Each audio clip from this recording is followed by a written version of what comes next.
Hello, everyone, and welcome to Tattle Tales.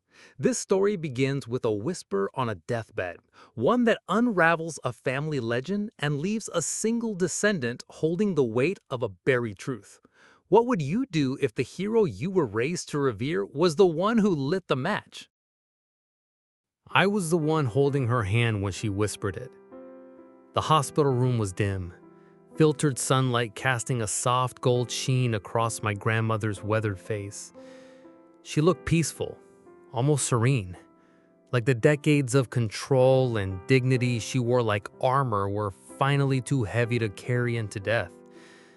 I leaned closer, thinking she was about to tell me she loved me or perhaps offer some final grandmotherly wisdom.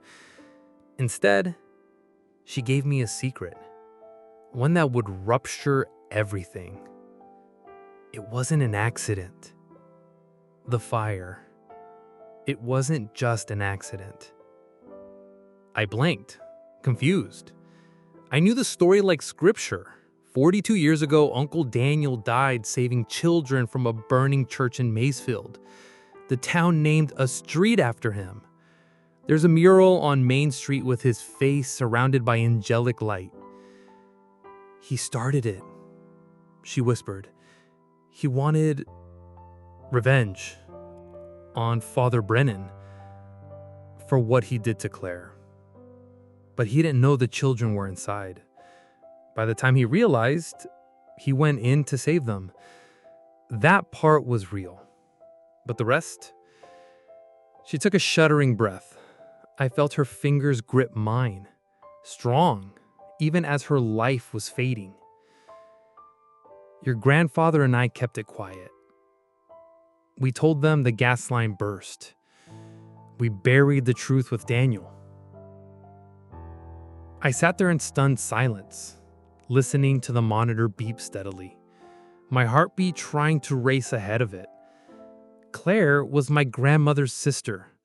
I barely remembered her, just a sad-eyed woman in old family photos. She died by suicide in the late 70s, and Father Brennan, he'd vanished shortly after that, quietly replaced by another priest. We never spoke about him. And now, after all these years, I knew why. I didn't speak at the funeral. Everyone else did. Cousins choking up about Uncle Daniel's heroism, my mother wiping her eyes, people hugging, clutching each other like this family had never known a crack, never felt a tremor. I stood behind them all, still hearing grandmother's voice in my head. He started it. For days, I said nothing.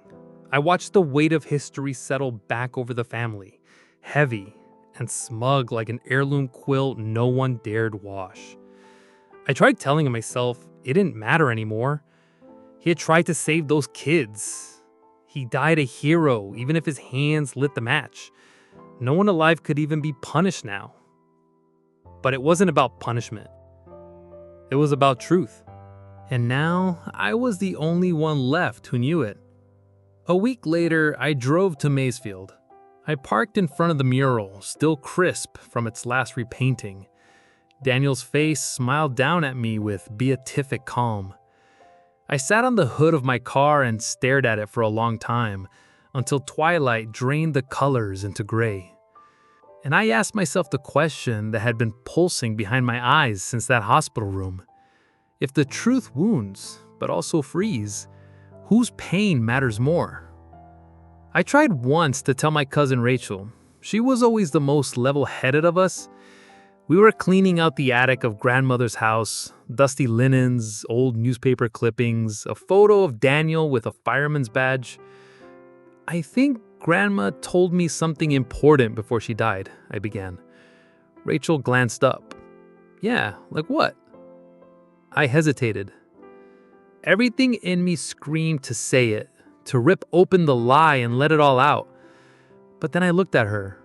I saw how carefully she'd folded Daniel into her identity, how she wore his fire department pin on her jacket, how her daughter was named Danielle. So I lied. Just that she was proud of all of us. Rachel smiled, wiping at her eyes. That sounds like her. That night, I wrote the truth down, every word, in my own hand. I sealed it in an envelope and labeled it, "For the one who needs to know." I don't know who that will be. Maybe my niece. Maybe some future great-grandchild who asks too many questions. Or maybe it will burn, unread, like the church did all those years ago. I keep the envelope in a drawer, and every time I open it, I feel the weight of silence press against my ribs. I am not a hero, not like Daniel was, or pretended to be, but maybe I'm something else. A vessel, a quiet witness, a final line of loyalty, torn between blood and truth, and bleeding quietly between the two.